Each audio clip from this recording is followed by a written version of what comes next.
أعوذ بالله السميع العليم من الشيطان الرجيم بسم الله الرحمن الرحيم الحمد لله رب العالمين وبه نستعين وصلى الله على محمد وطهر الطاهرين وعلى الله دهم أجمعين من الآن إلى قيام يوم الدين آمين رب العالمين.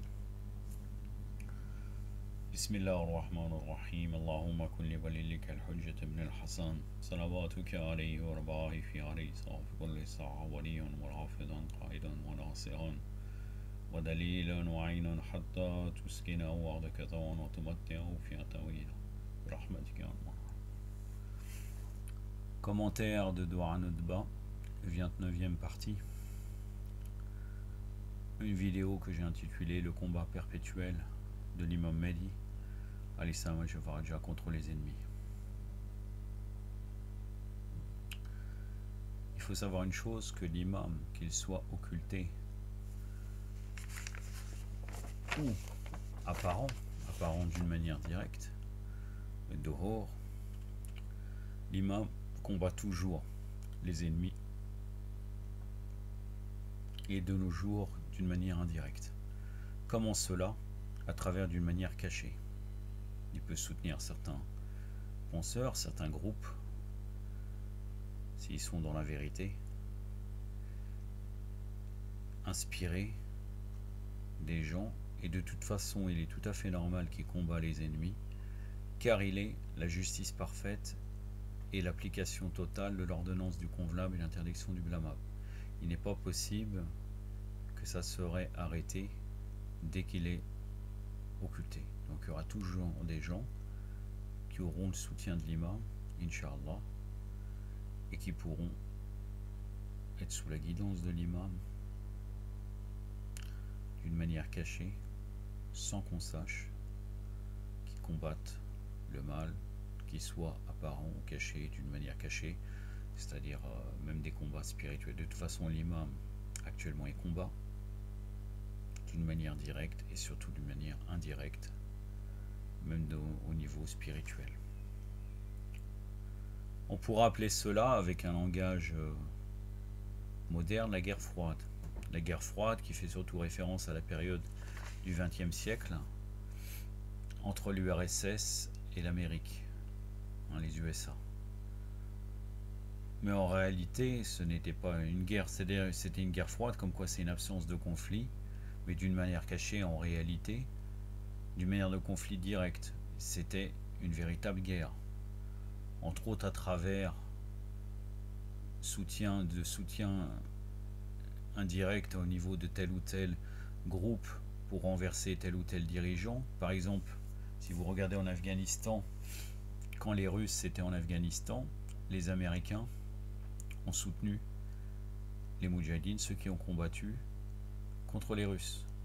Bien sûr, ça ne veut pas dire que le combat des Moudjahidines là pour libérer leur pays, les Moudjahidines afghans, n'était pas légitime, mais que le fait que c'est l'URSS impliqué dans ce conflit, il y avait toujours ce deuxième pôle qui était l'Amérique, qui soutenait le groupe d'opposants à la Russie, à l'URSS. Et c'est pareil au niveau des dirigeants, c'est-à-dire si vous voyez un dirigeant qui était allié par exemple au capitalisme, à l'Union, aux États-Unis, vous voyez d'un autre côté un groupe qui est soutenu par l'URSS. Par exemple, si vous regardez en France, on a découvert qu'après la chute de l'Union soviétique, des chercheurs ont été dans les archives de l'Union soviétique et ont trouvé que le parti communiste était totalement lié à l'Union soviétique, et d'une manière directe. C'est-à-dire que bon, ce n'était pas dit, mais d'une manière directe. Pourquoi? Parce qu'ils prenaient leur ordre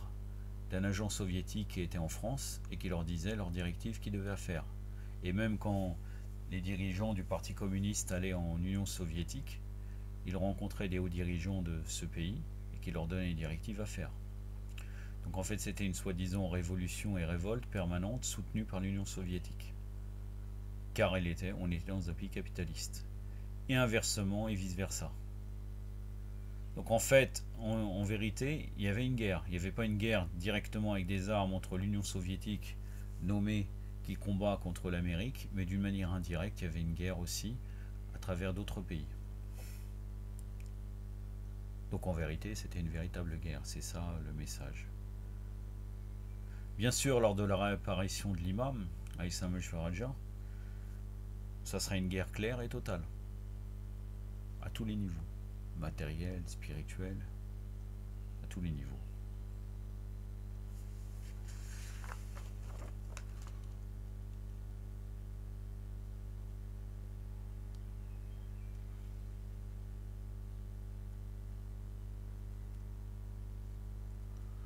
L'imam Mehdi al-Islam al-Sharaja, il est et il nous donnera la religion véritable lors de sa réapparition.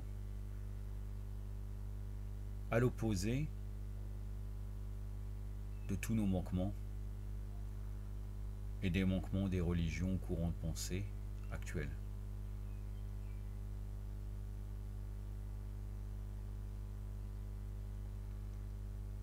Le prophète sallallahu alayhi wa sallam est venu pour parachever les actes nobles de la morale face aux manquements qu'il y avait dans ce domaine, c'est-à-dire la morale était toujours limitée. Mais d'une manière totale, c'est le prophète qui a parachevé cette morale, car il est la morale incarnée.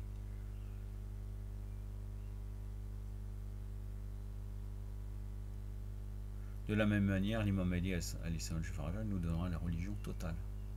Pour l'instant, on n'a eu que des bribes de cette religion et de cette vérité. La responsabilité première des cercles religieux actuels, face à ce combat contre le faux, c'est de montrer les déviations, lutter contre celles-ci. Et si on veut être éveillé et parler de réveil religieux, ça implique cette responsabilité. Mais bien sûr, ça implique des sacrifices. Cette position-là. On ne peut pas penser qu'à travers ce rôle qu'on est censé jouer, surtout les cercles religieux, pardon, nous vivrons tranquilles et en paix. Et en réalité, la guerre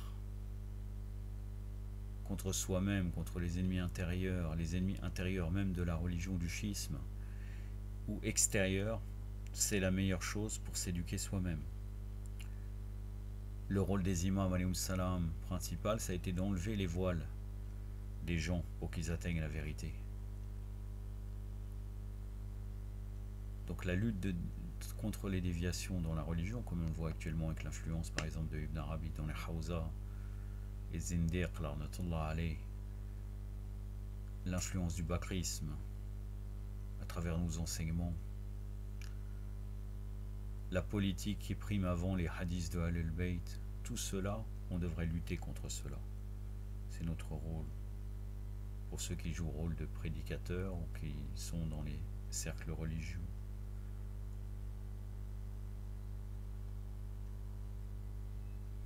Dans le Doua Notba, ce rôle des imams d'enlever les voiles pour qu'ils atteignent la vérité est bien défini. Qu'est-ce qu'on nous dit dans le Doua Notba ?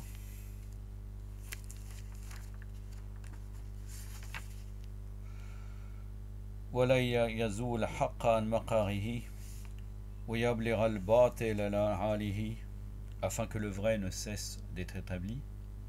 Donc c'est cette mission des imams, et que le faux ne prenne pas le dessus.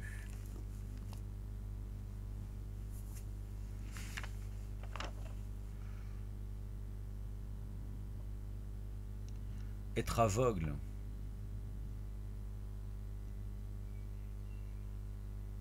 à tel point qu'on n'a plus de clairvoyance, al-basira, en réalité c'est le plus grand danger.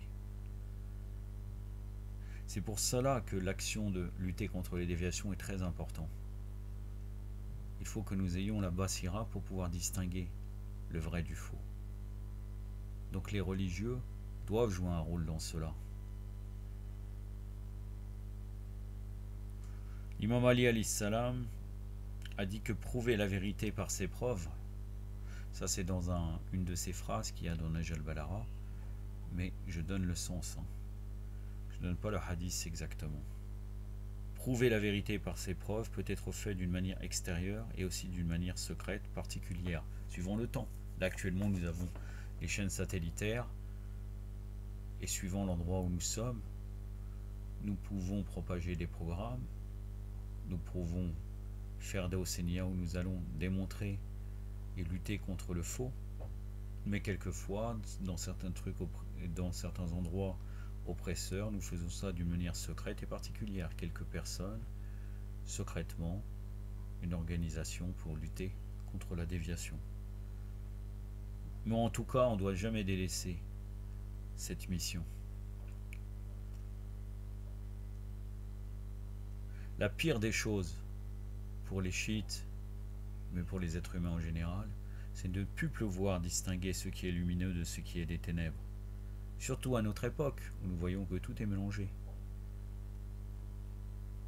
Le blâmable est devenu bien, et le convenable est devenu mauvais. Pour le chiite, le fait de croire aux 3 témoignages n'est pas suffisant. Déjà, voilà, on atteste des 3 témoignages, donc Allah subhanahu wa ta'ala est un, que le prophète sallallahu alayhi wa sallam est son prophète et son messager, que l'imam Ali est le waliullah, Amir al-Mu'minin. Les imams sont des preuves, mais tout cela, si déjà on ne sait même pas qu'est-ce que c'est que la preuve, si on ne sait pas vraiment le tawhid, si on ne comprend pas le nubuwah, ça c'est déjà la plus petite connaissance. Dans ces 3 choses, on ne peut pas voir la déviation. Quelqu'un nous parle de Wahdatul Wujud, on va dire peut-être qu'il a raison. Si nous approfondissons pas nos croyances juste en ça. Et ça, ce n'est rien. Il y a d'autres choses. Il y a énormément de choses à apprendre au niveau de la croyance en particulier. Les croyances, la législation stable, fiqh, mais les choses qui sont claires et nettes, qui ne souffrent d'aucune divergence, les pensées, tout cela doit être compris par les gens. Et pour être compris, on doit utiliser les moyens de l'époque où on vit. Si c'est un centre, si c'est une chaîne de télé, si c'est divers moyens. Des groupes, WhatsApp, Facebook ou autres. Mais bien sûr, pour cela, pour déterminer ce que nous devons faire, il faut avoir la clairvoyance pour cela. La lutte contre les nakessines, ça rejoint à la référence de même des hadiths et dans Douran Nutba. Et nakessines, c'était les déloyaux.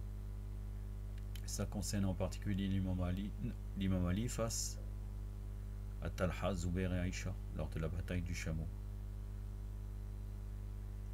Mais les nakessines actuels, nous les avons. Et comment ça se fait? Comment on peut combattre ces gens-là? Par les choses stables de la religion, les choses reconnues, sobot, face à leur mélange de croyances. Pourquoi leur mélange de croyances? Parce que si nous voyons à l'époque de croyances et de pensées, admettons que je suis à l'époque du prophète sallallahu alayhi wa sallam, qu'est-ce que je vois? Je vois qu'Aïcha est la femme du prophète sallallahu alayhi wa sallam, wa anallah ala Aïcha al-Khabisa. Je vois Talha et Zubair qui sont dans la maison de l'imam Ali lors de l'attaque de sa maison, ou Jumbayt al-Fatima par Omar, partisans, et par la suite ils retournent leurs talons. Je peux être trompé. Et sous le prétexte de la religion, ils disent c'est légitime que nous luttons contre l'imam Ali. Et nous sommes des gens reconnus. Nous sommes des compagnons. Moi, Aïcha, na'oudou billah, je suis femme du prophète. Qu'est-ce que vous faites? Regardez les sandales. Au départ pour renverser Osman ibn Affan. Et après, quand on a vu l'imam Ali, il a pris le pouvoir, c'est là qu'elle a voulu faire la guerre à l'imam Ali. Elle pensait que Talha allait prendre le pouvoir. Donc il y avait tout un mélange. Les nakessines, nous luttons contre eux avec les choses claires de la religion et stables. Donc le plus grand danger, c'est contre ces gens-là. Donc on étend le hukm, le déloyau, à notre époque. Car ils détournent les gens en utilisant l'argument religieux. Nous prenons Ibn Arabi pour l'irfan, pour la connaissance. Oui, il est nasibi. Ou bien certains vont dire non, il est chiite, regardez, il y a eu des falsifications, alors que dans son livre Futat al-Mekkiya, il répète toujours les mêmes choses, en particulier sur Abu Bakr, maintes et maintes fois, il répète toujours la même chose en disant qu'il est quelqu'un de rapproché, un initié, etc., etc. Admettons que son livre est falsifié dans tous les passages. Tous les passages. Alors que si nous lisons la profession de foi, donc l'introduction qu'il a fait au Futuhat al-Makki Ibn Arabi, nous verrons clairement que c'est un assibi notoire. Sincèrement, j'ai déjà lu cet ouvrage, j'ai même fait une vidéo sur cela. C'est équivalent à Ibn Taymiyyah en vérité. Le summum d'une assibi. Le summum. D'autres nous disent non, on doit respecter les choses sacrées, les mukhalifines. On va faire l'unité. L'unité, ça peut être un beau slogan. L'unité en délaissant les ennemis que les imams alayhimus salam ont maudit, même insulté, ont tout fait contre eux. Avec bien sûr certaines époques où ce n'était pas comme cela. Mais d'une manière générale, que ce soit les compagnons sincères, ou en particulier bien sûr encore plus que les compagnons, les imams, nos infaillibles, ils ont attaqué ces gens-là d'une manière verbale et de différentes manières. Et maintenant on dit non, non, non, on a les hadiths, mais on a maslaha siyasi, des intérêts politiques. Tout cela permet que les gens sont déviés, donc il faut essayer de lutter contre ces déviations.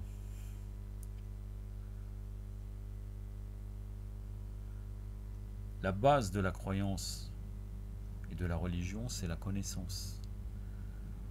Le plus grand des péchés est la croyance fausse. Quel est le plus grand des péchés? C'est l'association. L'association, il touche à quoi? À la croyance. Al-shirk billah.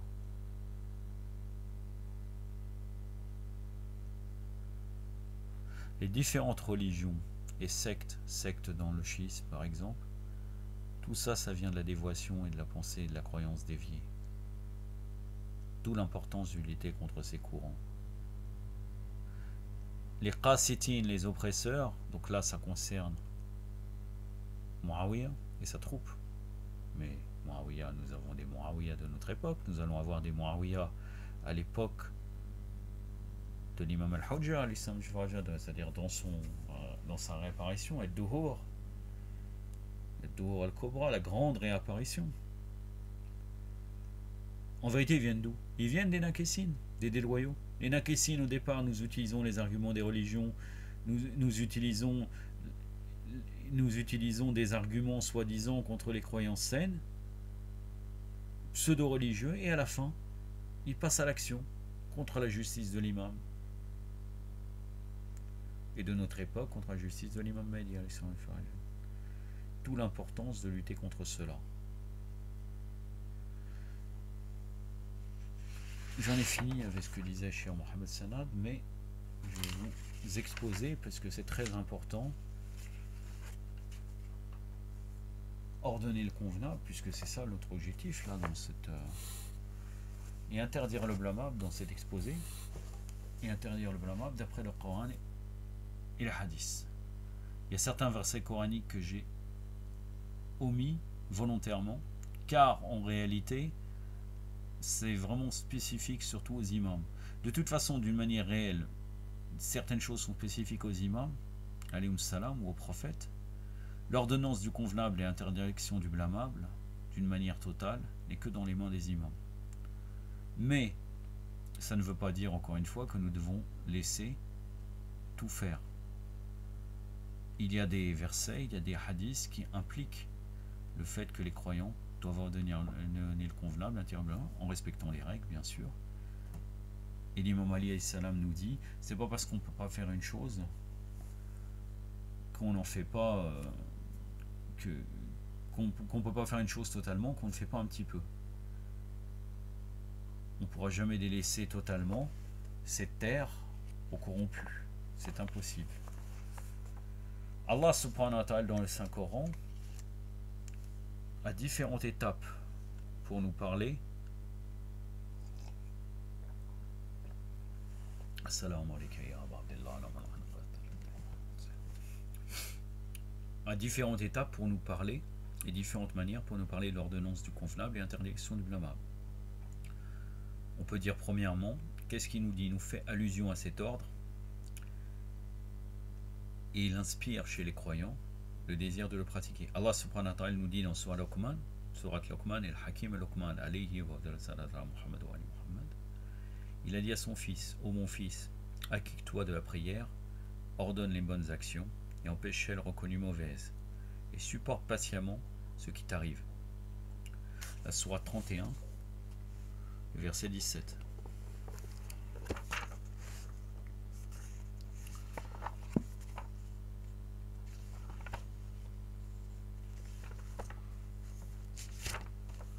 Donc c'est la sourate Luqman, le même nom. Et regardez, il ordonne à son fils. Son fils, ce n'est pas évident qu'il serait infaillible. On n'est pas en train de parler de... Et d'ailleurs même vis-à-vis des imams, leur fils des imams ne s'était pas infaillible, mis à part celui qui est élu pour être le wasi d'Allah. Le wasi, nommé par Allah Azzawajal, le successeur de l'imam. Donc là, il s'adresse à son fils, à un être humain, comme nous, qui est peut-être pieux, je ne sais pas. Il lui dit d'ordonner le convenable et proscrire le blâmable. Et à la fin du verset, on dit, c'est excellent dans les affaires. Donc ordonne les bonnes actions, empêche les reconnues mauvaises, et supporte patiemment ce qui t'arrive. On supporte les épreuves, et c'est excellent dans les affaires, pour la croyance, pour le dunya, pour l'akhira, en particulier pour l'akhira. A'udhu billahi sami'il alim minash shaitanir rajim. Ya bunay aqimus salat wa amur bil ma'ruf wa nahi 'anil munkar wasbir ala ma asabaka inna dhalika min 'azil umur. Sadaqallahu al-aliyyul azim. Une autre manière qu'Allah subhanahu wa ta'ala nous dit pour ordonner le convenable et interdire le blâmable, là il ordonne à son messager sallallahu alayhi wa sallam de mettre en application cet ordre divin. La sourate numéro 7, pratique le pardon, ordonne le bien communément reconnu comme tel, détourne-toi de ceux qui s'obstinent à ignorer la vérité. Le bien reconnu comme tel, les choses stables, qui appartient à la fitra. C'est-à-dire qu'il y a certaines choses qui sont mauvaises ou bonnes d'une manière naturelle dans tout le monde. C'est lié à la fitra. Comme par exemple l'inceste, c'est quelque chose de blâmable. Il faut vraiment avoir un esprit totalement corrompu pour rejeter cette chose-là. C'est-à-dire le fait que c'est blâmable. Il y a des... Dans différentes cultures, c'est tout à fait normal que ça soit illicite. En dehors de la religion. C'est le bien reconnu comme tel. Comme le mal, quelqu'un qui vole. D'ailleurs, il est dit que beaucoup de voleurs disent non, j'ai pas volé, j'ai repris par exemple à l'État, je vole pour moi, mais bon, les gens sont assurés dans les banques, etc., etc. Je vole pour manger.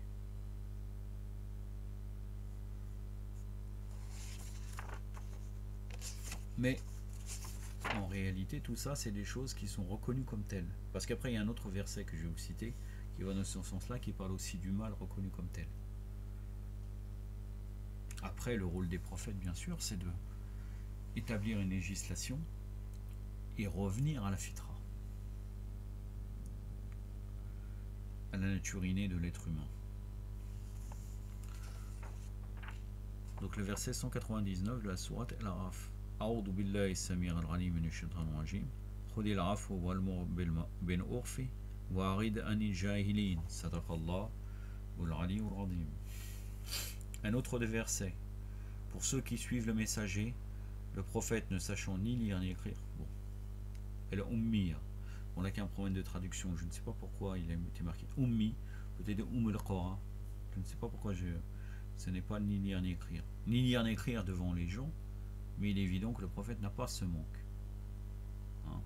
Il éprouva qu'avant la révélation, on pourrait dire qu'il n'aurait pas écrit devant les gens, mais qu'après il y a des indices qui auraient fait, qui démontraient qu'il pouvait lire ou écrire. Ce n'est pas parce qu'il n'a pas appliqué cela qu'il n'avait pas cette perfection-là, par exemple.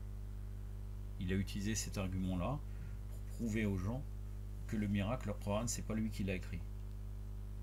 Mais bien sûr, Ummi ne veut pas dire forcément que lui-même est illettré. On va pas revenir, c'est un sujet qui est long. Ummi, ça peut venir de al-Qura, la Mecque. Ummi, c'est aussi le fait que ces gens-là sont Ummi, tu es un prophète parmi les Ummi. Hein? Et de penser que le prophète aurait ce manque-là de ne lire ni écrire, c'est une erreur. Et c'est même prouvé par un hadith, entre autres, de l'imam Baqir, alayhi salam. Bon, pour ceux qui suivent le prophète Ummi, que ces gens-là trouvent mentionné chez eux dans la Torah et l'Évangile, il leur ordonne ce qui est convenable.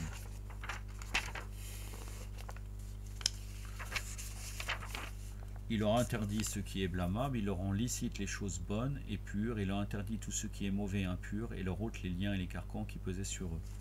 La sourate aussi, toujours Al-Araf, verset 157.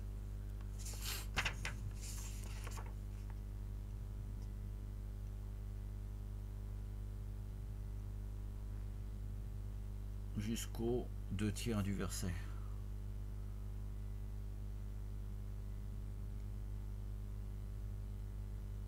أعوذ بالله السميع العليم من الشيطان الرجيم الذين يتبعون رسول النبي الأمي الذي يجدونه مكتوب عنده في التوراة والإنجيل يأمر بالمعروف وينهى عن المنكر ويحل لهم الطيبات ويحرم عليهم الخبيثات ويدعو عنهم إصرهم والأغلال التي كانت عليهم صدق الله العلي العظيم. Une autre manière qu'Allah subhanahu wa ta'ala emploie pour nous ordonner, pour nous pousser à ordonner le convenable et interdire le blâmable, c'est la mise en garde contre les mauvaises conséquences de abandonner cela. Allah subhanahu wa ta'ala nous dit: interroge-les sur la cité qui était à métropole de la mer lorsqu'ils transgressaient le sabbat. Donc le sabbat, comme vous connaissez actuellement, entre autres, avec les juifs. Lorsqu'ils respectaient leur sabbat, les poissons venaient à eux, mangeant en surface. Et lorsqu'ils ne le respectaient pas, les poissons ne leur venaient point. C'est ainsi que nous les éprouvions pour leur rébellion qu'ils manifestaient. Et lorsqu'une communauté d'entre eux dit à des serviteurs d'Allah: pourquoi exhortez-vous tes gens qu'Allah va faire périr ou va punir d'un terrible châtiment? Ces serviteurs répondirent: c'est pour avoir une excuse devant votre Seigneur, et qui sait, peut-être craindront-ils Allah. Après qu'ils eurent oublié ce qu'il leur avait rappelé, nous sauvâmes ceux qui interdisaient le mal, et nous frappâmes d'un châtiment douloureux ceux qui étaient injustes. À cause de leur perversité, nous leur avons dit quand ils se rebellèrent contre ce qui leur avait été interdit: soyez d'innobles singes. Là on voit très bien que même si ces gens n'acceptaient pas ce que disait cette communauté, cette partie des gens qui ordonnaient le convenable et interdisaient le blâmable, ils ne délaissaient pas cela. Car peut-être ils avaient eu des informations comme quoi il allait avoir un châtiment s'ils ne faisaient pas cela. Et que ça allait tomber sur eux, ils allaient être aussi considérés comme coupables. Donc malgré que ces gens ne voulaient pas écouter, ils continuaient à leur parler. Tout ça relié avec des règles, bien sûr, hein, qui sont définies par la charia. Mais en tout cas, ça ne veut pas dire que dans toutes circonstances, on doit délaisser, ordonner le convenable et interdire le blâmable quand des gens ne veulent pas nous écouter. A'udhu billahi samir al-alim minash shaitanir rajim, versets 163 à 166. الأعراف. أعوذ بالله السميع العليم من الشيطان الرجيم. واسألونني قرية الذي كانت حديقة البحر إن يدون في السبت إذا تحتهم ختانهم يوم سبتهم سواء ويوم لا يثبتون لا تحتهم كذلك نبلهم بما كانوا يفسقون. وإذ قال أمة منهم لما تعظون قوم الله مهلكهم أو معذبهم عذاب شديد قالوا معذرة إلى ربكم ولعلهم يتقون.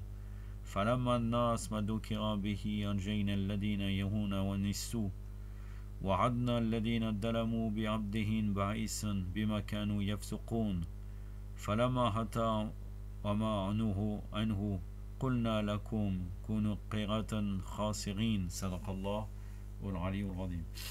Il y a une autre manière qu'Allah subhanahu wa ta'ala nous dit, pour une méthode pour nous enjoindre d'ordonner le convenable et interdire le blâmable. Donc là il nous enjoint directement.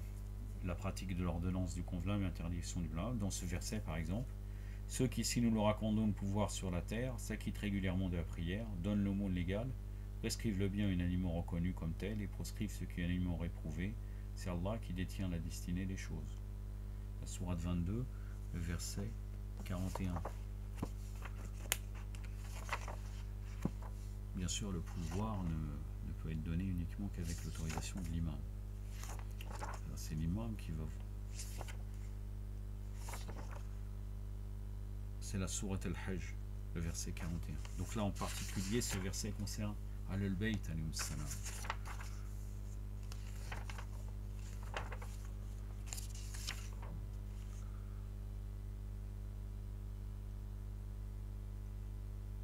C'est Allah qui détient, oui, la destinée des choses. A'udhu billahi samir al-alim minash shaitanir rajim. Alladhina in makannahum fil ard aqamu as-salata wa atu az-zakata wa amaru bil ma'ruf wa nahaw 'anil munkar wa lillahi 'aqibatul umur. Sadaqallahu al-aliyyul azim. Un autre verset très connu. Les croyants et les croyantes sont les alliés les uns des autres, ils s'ordonnent mutuellement le convenable et s'interdisent le blâmable, ils s'acquittent de la prière, ils font l'aumône et obéissent à Allah et à son messager, à cela Allah fera miséricorde, Allah est certes puissant et sage. Sourate numéro 9, la sourate donc du El-Bara, le désaveu, ou bien appelée aussi la sourate le repentir, le verset 71.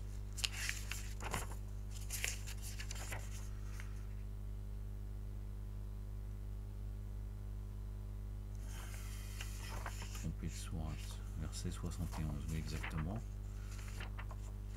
Donc la sourate numéro 9. A'udhu billahi as-sami' al-'alim minash shaitanir rajim. Wal mu'minun wal mu'minat ba'duhum awliya ba'd ya'muruna bil ma'ruf wa yanhauna 'anil munkar wa yaqimu as-salata wa yutuna az-zakata wa yuti'u Allah wa rasulahu ulaika sayarhamuhum Allah inna Allaha al-'azizul hakim. Sadaqallahu al-'aliyyul 'azim. Un autre verset, Allah a acheté aux croyants leurs personnes et leurs biens pour leur donner le paradis en échange. Ils combattent dans le chemin d'Allah, ils tuent, ils sont tués. C'est une promesse faite en toute vérité dans la Torah, l'Évangile et le Coran. Qui donc tient son pacte mieux qu'Allah? Réjouissez-vous donc de l'échange que vous avez fait, voilà le bonheur sans limite. Ceux qui reviennent à Allah, ceux qui l'adorent, ceux qui le louent, ceux qui se livrent à des exercices de piété, ceux qui ordonnent les bonnes actions et qui interdisent les mauvaises, ceux qui observent les limites de la loi d'Allah, annoncent la bonne nouvelle aux croyants. Là c'est le verset toujours de la même sourate, la sourate numéro 9, le verset 111 et 112.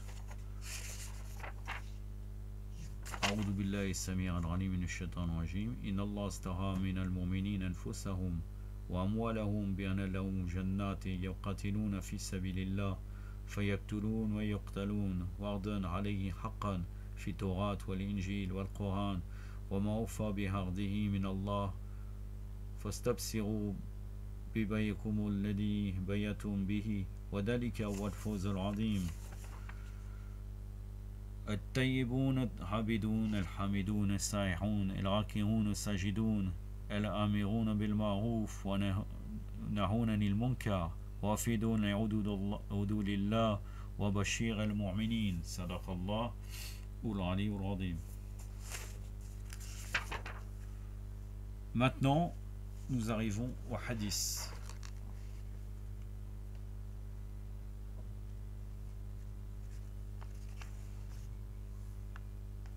Une vidéo qui va faire à peu près une cinquantaine de minutes. J'en suis à 34 minutes. Bon. Quelquefois on n'a pas le choix et bon, en règle générale, commentaire de Ranotba, j'ai essayé toujours de maintenir 20-25 minutes, pas plus. Ça va être une exception. Bon, on n'est pas arrivé à la longueur de liberté, égalité, fraternité, mais frère, Inch'Allah. Quelquefois c'est important d'aller bien au fond des choses. Donc selon un hadith, on rapporte que le vénéré prophète d'Allah, sallallahu alayhi wa alayhi, dit: ceux qui commettent délibérément le blâmable sans qu'interviennent ceux parmi eux qui ont le pouvoir d'intervenir pour les empêcher, Allah sera le point de les châtier tous. Donc normalement on ne peut pas les laisser, sinon Allah subhanahu wa ta'ala va nous châtier si on ne le fait pas. Après vous allez voir par la suite que l'imam Ali alayhi salam, je pense que c'est l'imam Ali, ou l'imam Baqir alayhi salam va nous définir comment ordonner le convenable. En liaison en vérité à ce que j'avais dit, j'avais fait une série je crois de 3 épisodes, ordonner le convenable et interdire le balama, 2 parties ou 3, où là je vais citer la jurisprudence, et vous allez voir que ce hadith de l'imam Baqir alayhi salam est en liaison avec cela. On verra ça plus tard. Là pour l'instant ce hadith là est dans Hajjat al-Bayda, tome 4, page 98.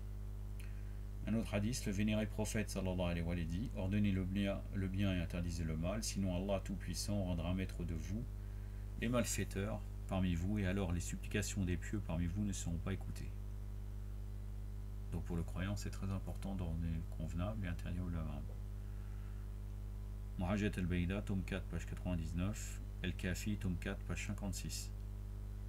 Le vénéré prophète sallallahu alayhi wa sallam, s'adressant un jour à ses compagnons, leur dit: ne vous asseyez pas au bord des routes. Ô messager d'Allah, nous ne pouvons pas nous en abstenir, car c'est là où nous nous rencontrons et causons ensemble, lui dirent les compagnons. Si vous y attachez autant d'importance, répondit le prophète, alors respectez bien les principes de la route. Quels sont les principes de la route, ô messager d'Allah, lui demanda-t-on. C'est de baisser vos regards, ne pas regarder ce qui vous est interdit de regarder, de vous abstenir de causer des préjudices à quiconque, de rendre la salutation d'autrui, d'ordonner le bien et d'interdire le mal, d'empêcher le mal. Hajjat al-Bayda, tome 4, page 99, toujours. Le prophète sallallahu alayhi wa sallam a dit: Allah ne punit les pieux parmi vous à cause des péchés commis par les gens du commun que lorsque les actions blâmables apparaissent en plein jour dans votre société, sans que les pieux qui ont le pouvoir n'interviennent pour les en empêcher. L'imam Muhammad al-Baqir alayhi salam nous dit un hadith très très important, vous allez voir. Là, la référence était Hajjat al-Bayda, tome 4, page 100. Dans les temps à venir, les gens suivront de faux dévots, qui se montreront devant eux comme les pieux renonçant au monde d'ici-bas. Comme la manière des soufis, de certains irfani. Ils seront d'insolents innovateurs, qui n'ordonneront le bien et n'empêcheront le mal que lorsqu'ils seront en sûreté, à l'abri des dommages qui pourraient les atteindre, sans oublier de se retirer de la scène et de se justifier. Donc eux, ils s'éloignent. Et ils prennent jamais de risques quand ils ordonnent le convenable et interdisent le blâmable. Ils guetteront incessamment les faux pas et les erreurs des savants et n'accompliront la prière le jeûne que lorsqu'ils seront à l'abri des préjudices qui pourraient les atteindre dans leur personne et leurs biens. C'est-à-dire ils font la prière et le jeûne et ils critiquent les véritables savants.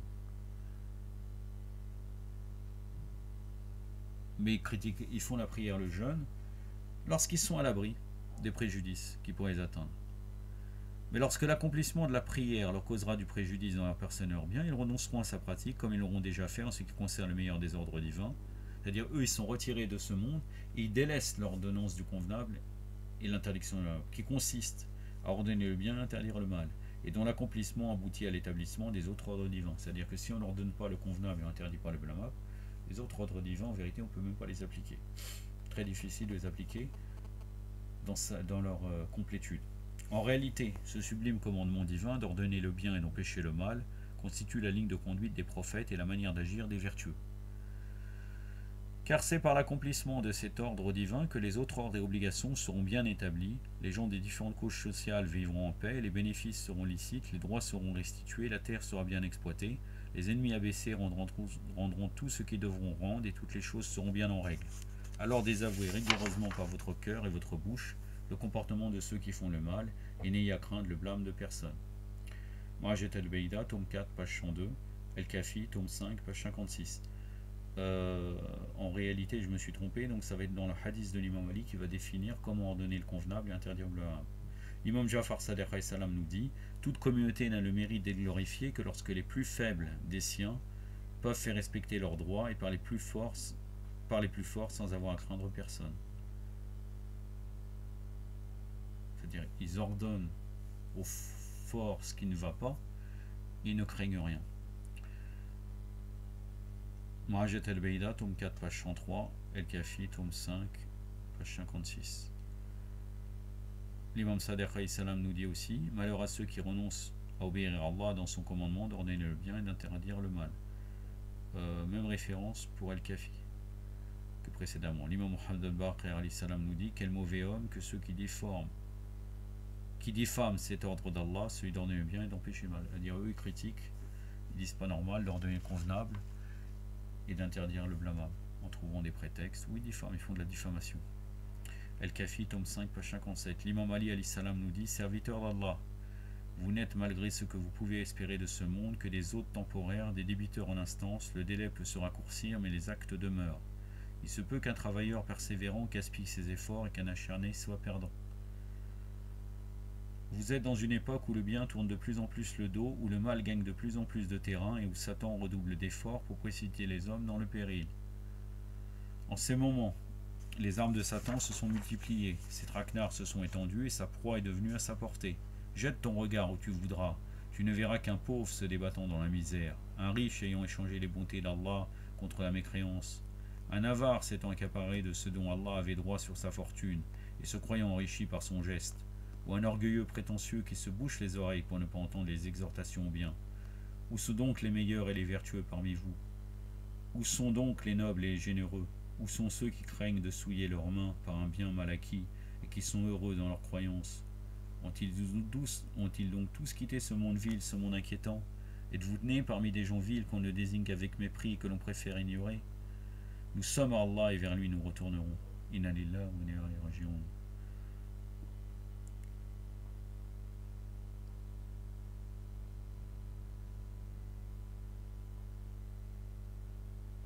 La corruption s'est installée. Il n'y a point de protestataires pour la contrecarrer, ni de réprimandeurs pour redresser les torts. Est-ce avec cela que vous comptez vous rapprocher d'Allah dans sa demeure sacrée et que vous aspirez à être parmi ses meilleurs amis? Hélas, on ne peut tromper Allah pour mériter son paradis, et l'on n'obtient sa satisfaction que par l'obéissance à lui. Qu'Allah maudisse ceux qui interdisent le mal et le font, et ceux qui ordonnent le bien et ne le font point. Il y a des gens qui nous disent c'est haram de faire cette chose-là, et finalement, eux, ils le font eux-mêmes. Ils s'oublient. Il y a une chose importante, et vous tenez parmi des gens vils qu'on désigne qu'avec mépris et que l'on préfère ignorer. Quelle est la caractéristique de ces gens-là? Il le cite l'imam Ali plus haut. Les gens qui ne veulent pas entendre les exercices du bien, qui ne ordonnent pas le convenable et intéressant, par exemple. C'est lié peut-être à des gens, ces gens-là sont des gens vils. Les gens vils, des fois, de mauvaises souches en vérité, peut-être bâtards ou autres. Najal Balara, le discours numéro 188. L'imam Jafar Sadiq alayhi salam nous rapporte qu'un jour, un homme de la tribu de Khassam vient chez le prophète sallallahu alayhi wa alayhi, lui demanda: ô messager d'Allah, quelle est la meilleure chose en islam? C'est d'avoir foi en Allah, lui répondit le prophète. Et puis, c'est d'être bon envers les proches. Et puis, c'est d'ordonner le bien et d'interdire le mal. Ô messager d'Allah, quels sont les actes qu'Allah déteste le plus? C'est de croire qu'il a un associé. Encore une fois, la croyance. Je vous ai dit que les pires actes, et sur ceux-là qu'on devrait lutter, comme c'est le plus important, c'est de lutter contre les croyances déviées. C'est de croire qu'il a un associé. Et puis, c'est de rompre ses liens avec ses proches. Et puis encore, c'est d'ordonner ce qui est blâmable et d'interdire ce qui est convenable. C'est-à-dire que tu ordonnes de faire des choses mauvaises et tu interdis de faire des choses bien. Allahu Akbar, lui répondit le prophète sallallahu alayhi wa sallam. Mahajat al-Bayda, tome 4, page 104, El-Kafi, tome 5, page 58. L'imam Ali al-Rida alayhi salam nous dit que le messager d'Allah sallallahu alayhi wa sallam a dit: lorsque les membres de la communauté abandonneront ce commandement d'Allah qui consiste à ordonner le bien et interdire le mal, qu'ils s'attendent alors à des bouleversements dans leur vie et des guerres qui éclateront entre eux. Mahajat al-Bayda, tome 4, page 105, El-Kafi, tome 5, page 59. L'imam Jafar Sadiq alayhi salam rapporte que le messager d'Allah sallallahu alayhi wa sallam dit un jour en mettant les musulmans en garde: comment allez-vous agir lorsque vos femmes vivront dans la débauche, lorsque vos jeunes se pervertiront, tandis que vous n'ordonnerez pas le bien, n'empêcherez le mal? Cela aura-t-il lieu au messager d'Allah, lui demanda-t-on. Certes oui, leur dit-il, et pire que cela encore, comment allez-vous agir lorsque vous ordonnerez ce qui est blâmable et interdirez ce qui est convenable? Cela aura-t-il lieu aussi au messager d'Allah? Oui, et pire que cela, comment allez-vous agir lorsque vous prendrez le convenable pour le blâmable, le pour le convenable? Donc dans le premier temps, ils ordonnent le blâmable et ils interdisent le convenable, et après, ils croient que le convenable, c'est le blâmable. Et le blâmable, c'est le convenable. Subhanallah. Mahajat al-Bayda, tome 4, page 105, El-Kafi, tome 5, page 59. Le prophète d'Allah sallallahu alayhi wa sallam a dit: Allah déteste le faible croyant dépourvu de foi. Qui est-il le croyant dépourvu de foi au messager d'Allah, lui demanda-t-on. C'est celui qui n'interdit pas les actions illicites, répondit le prophète sallallahu alayhi wa sallam. toujours même référence que précédemment concernant Murajat al-Baïda et El-Kafi. L'imam Ali alayhi salam nous dit: quiconque néglige d'interdire ce qui est blâmable par son cœur, sa bouche et ses mains est considéré comme un mort parmi les vivants. Murajat al-Baïda, tome 4, page 105. Donc là, finalement, c'est le prophète d'Allah sallallahu alayhi wa sallam, Muhammad, Allahumma salli ala Muhammad wa ali Muhammad wa ajal farajum wal anam, qui vont nous donner les règles d'ordonner le convenable et l'intérêt en liaison avec nos fuqaha. Nos fuqaha disent exactement la même chose. Comme j'avais fait encore une fois dans la série de 2 ou 3 vidéos d'ordonner le convenable et l'intérêt. Il me semble 3 ou 4 peut-être. On rapporte qu'Abu Talaba al-Hazdi demanda un jour au messager d'Allah sallallahu alayhi wa sallam ce que signifie ce verset coranique. Ô les croyants, occupez-vous de vous-même, point ne vous niera celui qui est égaré, si vous êtes dans la bonne direction. Le vénéré prophète sallallahu alayhi wa sallam lui répondit: ordonne ce qui est convenable, interdis ce qui est blâmable et supporte patiemment ce qui t'arrive. Mais si tu vois que c'est l'égoïsme qui prédomine, que chacun agit comme bon lui semble, et que chacun est fier de ses opinions, alors occupe-toi de toi-même et éloigne-toi de ce genre de gens. Donc quand on voit qu'on ne peut rien faire, il vaut mieux s'écarter. Mais sache que quiconque se charge d'ordonner ce qui est convenable doit être un bon connaisseur de ce qui est licite et illicite. C'est pour cela que dans la vidéo que j'avais fait sur ce sujet-là, généralement quand on traite d'ordonner le convenable et l'intérêt blâmable, après avoir défini les règles de cela, on parle des péchés pour savoir quels sont les péchés qu'on doit interdire. Et les vertus, qu'est-ce qu'on doit ordonner comme vertu. S'engageant lui-même à appliquer ce qu'il ordonne aux autres, c'est-à-dire on applique par soi-même, on n'est pas en train de dire fais cela alors qu'on ne le fait pas, indulgent et aimable à leur égard, les conseillant avec amabilité à l'aide de preuves bien fondées.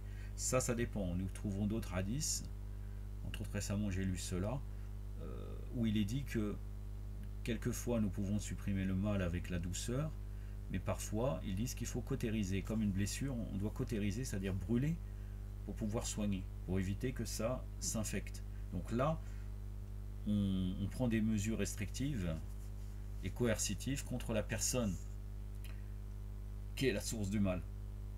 On ne peut pas faire autrement. Donc tout dépend des cas en fait. Pour ceux qui croient qu'on peut faire un état, ça va être la responsabilité du juge de déterminer qu'est-ce qu'on doit faire contre cette personne. Quelquefois c'est déterminé par la charia si on considère qu'on est dans un état qu'on peut appliquer totalement les lois islamiques. Quelquefois c'est suivant le péché, suivant ce qu'on a fait. Surtout les péchés qui nuisent aux autres, et quelquefois c'est à la, comment dire, j'ai oublié le terme exact juridique. En fait c'est le juge qui détermine quelle peine va avoir la personne. Mais en tout cas, il y a certaines choses que des fois on ne peut pas laisser la personne et être aimable forcément avec elle, suivant les cas. Mais normalement la règle générale bien sûr c'est de ordonner le convenable et l'intérêt d'une manière polie et aimable, indulgent, en comprenant les cas des gens. Et connaissant en même temps leurs différents niveaux, avec amabilité à l'aide de preuves bien fondées, connaissant en même temps leurs différents niveaux de compréhension pour parler avec chacun d'entre eux selon sa capacité. Il doit aussi être avisé des malices de l'âme charnelle qui incitent au mal et des embûches de Satan. Il doit endurer avec patience ce que les gens peuvent lui causer comme préjudice, sans leur rendre l'appareil, sans les accuser ni agir contre eux avec esprit de parti. Sans se vanter, il doit rendre à Allah un culte pur, c'est-à-dire qu'il ne faut pas qu'il fait ça, il faut qu'il fait ça uniquement pour Allah. Lillah, et l'ikhlas, la sincérité. Il ne fait pas parce que ça lui fait plaisir à son œuvre, s'il cherche un pouvoir ou autre. Requérant son aide dans le but de gagner sa satisfaction.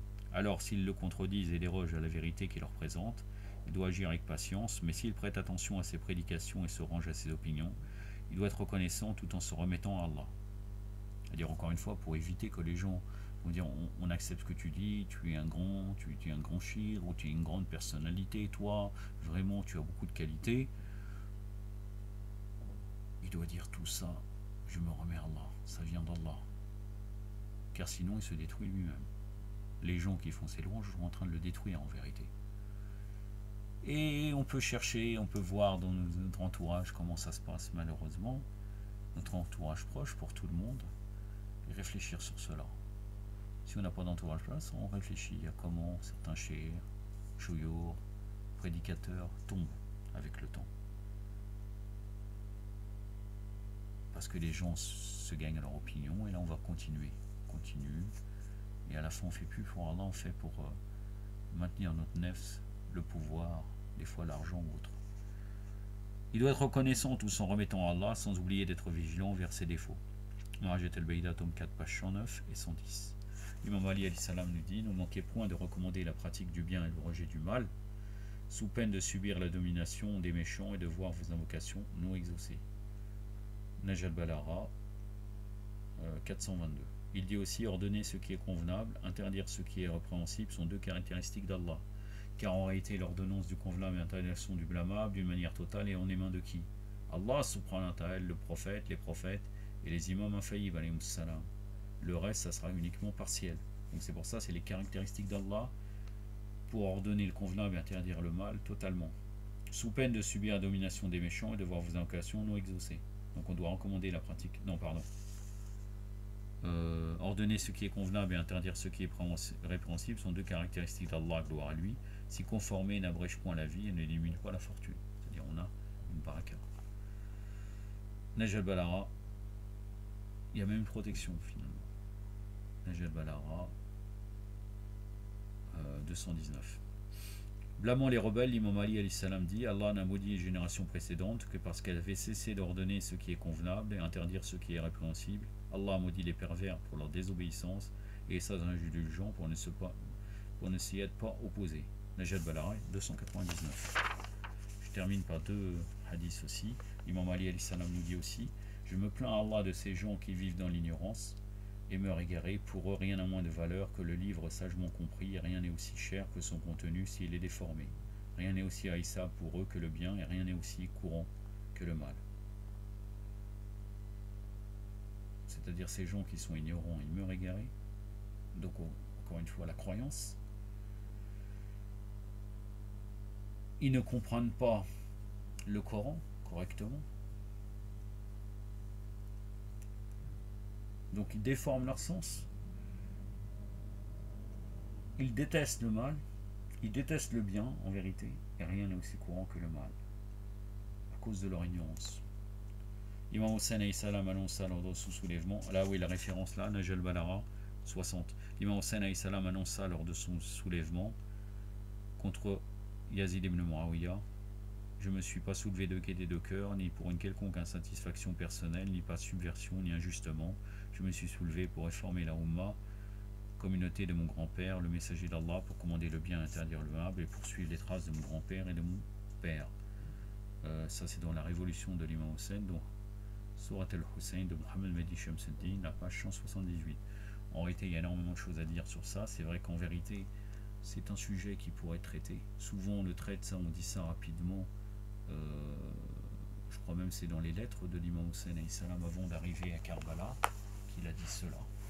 Ou bien si je ne me trompe pas, c'est quand il a parlé avec un membre de sa famille. Et en fait, en réalité, on pourrait bien décortiquer tous ces différents passages. Se soulever, de gaieté de cœur, c'est-à-dire ne se soulève pas par passion. Qu'est-ce que ça veut dire là? Énormément de choses à dire. C'est pas pour l'ego, donc purification. On peut parler de cette purification. Subversion, qu'est-ce que la subversion? Ni pas subversion, ni injustement. Il ne se soulève pas par rapport à l'injustice. On peut comparer avec d'autres soulèvements.